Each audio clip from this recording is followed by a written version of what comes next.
panunumpa sa katungkulan. Ako si Alberto R. Lagamon ng ng Malaybalay City, Bukidnon. na itinalaga bilang Commissioner representing Northern and Western Mindanao National Commission on Indigenous Peoples. Nanumpa kang Governor Rogelio Neil P. Roque ang bag-ong gitudlo nga Commissioner sa National Commission on Indigenous Peoples or NCIP nga si Attorney Alberto R. Lagamon para sa Northern and Western Mindanao, Pebrero 3, 2026 sa Governor's Office, Capital, Malaybalay City, Bukidnon.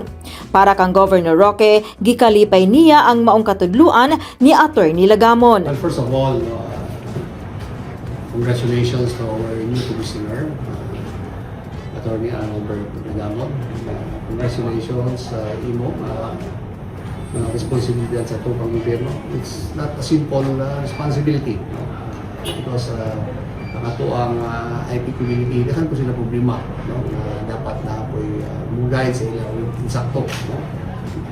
Not just, so once again, congrats. Thank you.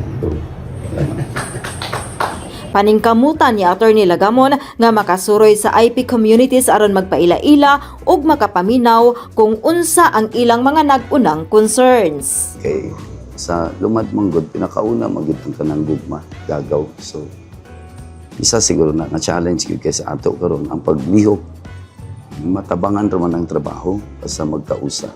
Ang atong kahinahanglan lang din basic siguro, panginabuhi, livelihood. And then, kaya kana magutanan mga pila ka bundles of rights, it all goes back to livelihood. Yan saan mo pagpagkinabuhi mo? Hapsay ba? Sa ato lang din Bukidnon, 27% ang below poverty line. And sa 27% ng mga public, majority yan, halos tanan lumad. So, lisod kayo magkakuha kagawasan kung wala kayo makaon. Ako, it's more of inspired ko kay ang ako lang siguro, kebalan lang gid nato, mabalik lang gid siguro ta sa atong kinaiya sa batasan kay. So there is one magic word.